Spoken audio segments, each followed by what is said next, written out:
Hey, friends, thanks for joining us as we start here at the end of the week, a new study. As you might see on the screen, the book of Ruth, another just a short book sticking in the Old Testament. And in lots of ways, Michael, similar to Jonah, not so much in theme, but the idea that we have a short book. We have the idea of insiders and outsiders. We have the idea of some trouble, some difficulty that has to be navigated. Not completely different than what we've been doing, though a very different setting. Also an interesting book and similar, I think, to Jonah in that scholars tell us this book is very well written. It's very well crafted. It is thoughtfully done. It is definitely seems to have been intended to be presented as a cohesive work. Think less history and more story. And we can talk about the historical nature of the book. But in the way that it's written and presented, this is a pretty tightly crafted narrative, and I think in that way we may see some similarities to Jonah. Yeah, very much so. In fact, some scholars have called Ruth almost a novella or a short story, and it has, as part of that, beginning, middle, and end. So it's very well written, and it has with it that idea of a story that's been told for a long time. It's very clearly concise, and yet it also has those kind of embellishments that you would expect from any good story. So not only is it well written, Clint, I think it also is similar to Jonah that we just finished in the sense that it also it has a way of teaching some moral values along the way. I think Jonah is asking questions about what God is willing to do for the other. And this story, in some ways, gives us a really human, fleshed out account of what it looks like to be faithful to family, God's faithfulness in the midst of that. And then ultimately, if you can understand Ruth within the whole biblical context, there's actually even some themes that extend beyond Ruth to God's faithfulness in the whole economy of history. There's some amazing sort of pieces of this story, I think, that reflect an awareness that God is faithful, that humans reflect that faithfulness when they're faithful to one another. In that way, it's a beautiful story. Where this is different from Jonah is Jonah focuses on the story from the perspective of a male, not so willing prophet. And here, this story focuses very much on the experience of women, and that it gives women a kind of center location in this story to weave together these themes in a way that we don't always have in the Bible, which makes it, I think, a really compelling and interesting book to engage with. We do have a few stories in the Old Testament where there are female lead characters, but Ruth is almost exclusively a story told through the eyes of women. And there is some controversy is way too strong of a word, but there is some at least disagreement over whether Ruth or her mother-in-law, Naomi, is actually the main character of this story. Now, it bears the name Ruth, so clearly she is vitally important in the story. But as we get in, you will also see that a case can be made that the Israelite woman in the story, Naomi, Ruth's mother-in-law, is in many ways a central character, and some would argue the central character. You can make up your mind on that as we go along. But it is certainly the case, as you said, Michael, that this is a book told through the lens of and regarding the experiences of women. And that does stand out as relatively unique. Not exclusively unique, but it's not typical, and there are only a few instances where that happens. One other thing that's interesting about this book, and again, not to draw too many similarities with Jonah, but that's where we've been, and so if that's fresh in people's minds, it may be helpful. This is also a book that's very hard to date. It's very hard to, at the academic level, scholars have struggled to know when this book was written and exactly what its purpose is. You may know this, but the books of the Old Testament and the books of what the Jewish people would call the Hebrew Bible, or the Bible for them, are the same books but in a different order. And in the Christian, or the Bible we know as the Old Testament, Ruth is put between Judges and 1 Samuel. Judges is the story pre-Kings, and Samuel is the beginning of the narrative that leads to the people having a king. And there in the middle is Ruth. And because Ruth is kind of considered David's origin story, that gives it the sense of an in-between time of the judges and the monarchy. But in the Hebrew Bible, it's a very different location. It comes very close to the end of the Hebrew Scripture, and it's paired with a section of books called the Five Scrolls, and those books are the Song of Songs, Ruth, Lamentation, Ecclesiastes, and Esther. And so it's grouped with more poetic books rather than more historical books. Now, that's not to say that it isn't considered history in the Hebrew Bible, but it is flavored differently. Its setting changes how you read it, and the books that it's coupled with, paired with, also give it the sense of, well, what is the full purpose of this book? And as one of the things we'll try to answer, or at least try to address as we go through, are when we see elements that are particularly poetic versus historical. And I don't want to put those against each other, because I don't think that's a helpful argument. But I think it is helpful to know that even in the ordering of the books in the Hebrew Bible, there is a clue that this is more than a historic story. There is something of lesson, there is something of sermon, there is something of parable here that is deeper than just, okay, here's a thing that happened. Yes, it's telling us what happened, but it's doing far, far more than that. So I think another point towards that end, Clint, is the idea that you're going to experience a very different kind of tone as it relates to God's action in Ruth than what you've seen in Jonah. And I think what makes this so interesting is because both of these stories, I think, really have a lot to say about God's action in the world, but they're very different ways of speaking of that action in the world. And so what you're going to discover with Ruth is there's not this kind of dialogical conversation between God and Ruth or Naomi. It's not that God is saying a thing and then it's either being done or not done. No, this is a story in which you can see God's hand at work in some of the more mysterious human lived life parts of our own experience. And I think that part of that is intended, to your point, Clint, to be a lesson. There's something to learn here about how God is at work in the midst of life's misfortunes, about how God can be present even to be faithful to bring us into positions of good on the other side of that misfortune.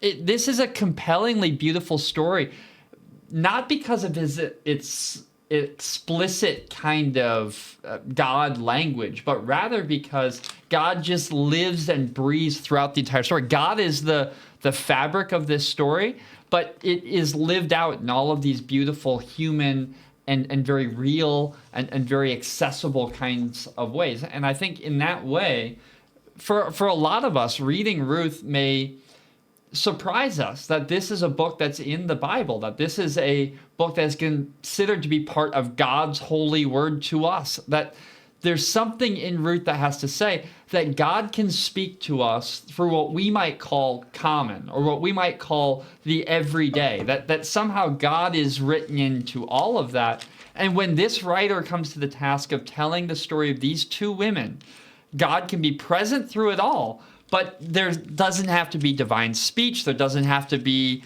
lightning and mountaintops. There's just faithfulness. And that faithfulness is more than what you could possibly imagine when you start the story. It is, in that way, I think, a unique biblical book. And I think it's also, in that way, a beautiful invitation to reconsider our faith, to be not just Sundays and mountaintops, but every day, Monday through Saturday, and the things that we do in the midst of that time. There's certainly a contrast that can be very evident. If you've been with us through Jonah, you'll remember that book, God is very active. God sends a wind. God tells Jonah what to do. God sends a great fish. God builds a shelter for Jonah. God relents from punishing. There's a supernatural way that God is present. There's also God directly addresses Jonah at several points. And we see none of that in the book of Ruth. We see things happen, and they are interpreted in light of a faith in God, but we're not explicitly told that God has done these things. We're also not told that God specifically addresses any characters. This is a much earthier picture of people living out their faith, facing the challenges in their life, looking for divine guidance and explanation over those events, some good, some bad, and yet also having to put their own incentive to make their own way. One of the things that Ruth is celebrated for is that it is a book that very much highlights the competency and the decision-making of women who have to find their way in a difficult world, in a difficult moment, and celebrates their ingenuity, their resourcefulness, and we'll see that, and we'll tell you, we'll point out when that happens, but a very, very different theological perspective than the book of Jonah, where God was an active first-person character. God is very much more a kind of background reality in this. And I hope that doesn't sound offensive. I certainly don't mean to imply that God isn't in the story, but God doesn't act as a first-person character in this story the way that he did in the Jonah story. This is going to be fleshed out as the story continues. So if this doesn't make total sense, subscribe, stick with us as we go.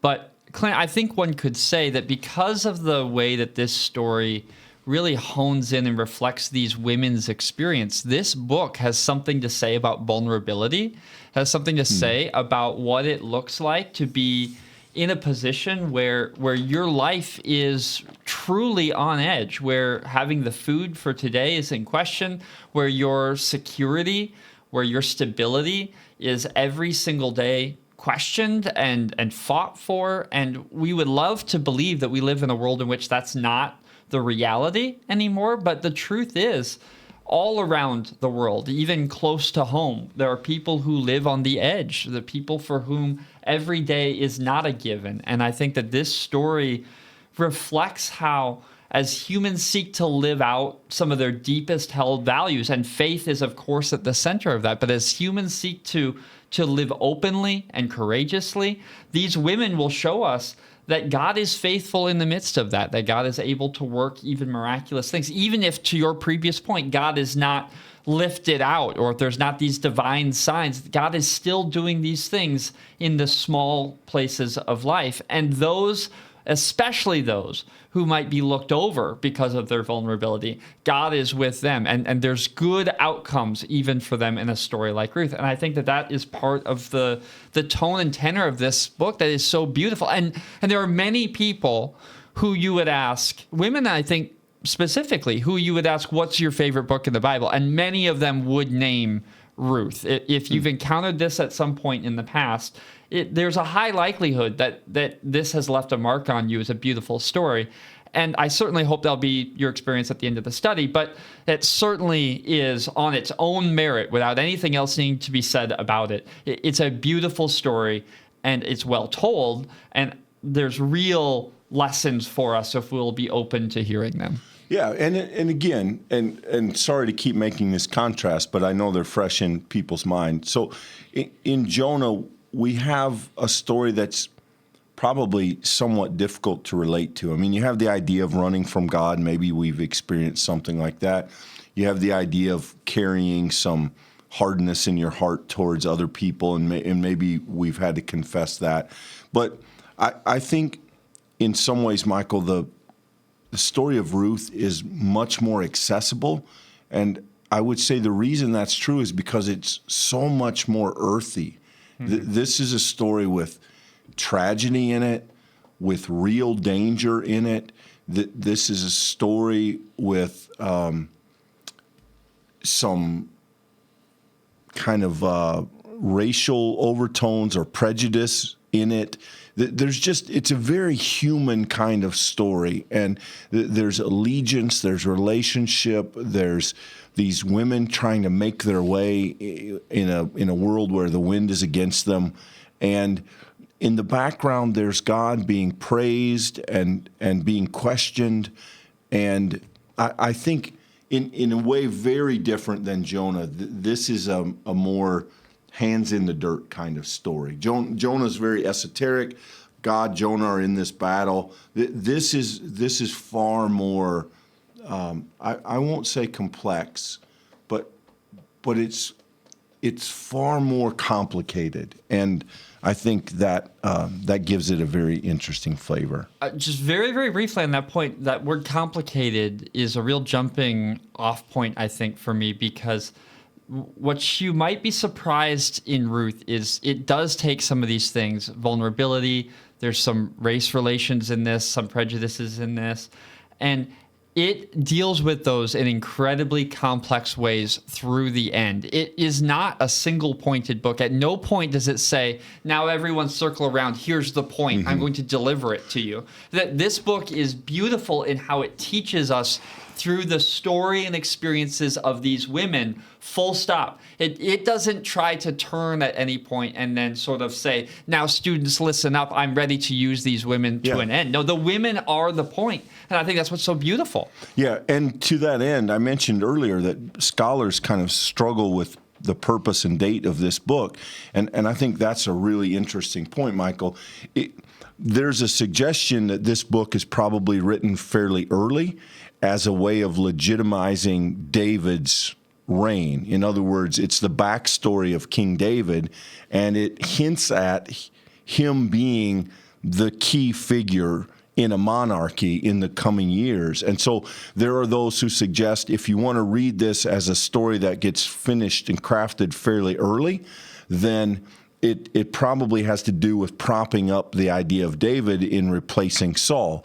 If, however, you see this as a later story, there is the suggestion that maybe what it's doing is speaking to the movement to expel all non-Israelites from Israel in the Ezra-Nehemiah period. After the exile, there are remnant Jewish people who come back to Jerusalem, and one of the things they commit themselves to is to get rid of foreigners, not least among them Moabites, which is the nation that Ruth represents. And so the people who would date the book from then or say that that's its primary purpose would say, no, this is a way of saying, hey, let's not overdo it. We need to make room for other people here. And so the way that you read the story gives it a different flavor, a different nuance, and I think allows us to see some different themes in it. And again, we'll do our best to point that out as we go through. 100% glad to have you with us here today as we embark on the new study. Because it's not a long book, it won't be a long study, but that does not mean that there's not a lot in it. So do subscribe so you can stick with us along the journey. Give the video a like. It'll help others find the beginning of this study as we go. Consider sharing this with someone. The beginning of a new study is a great point for people to jump on with us. Hope that you will share it with someone who might be interested. But we will begin again as we go every week. Next Monday, we'll see you at 2 o'clock Central. Until then, be blessed. Have a great weekend, everybody.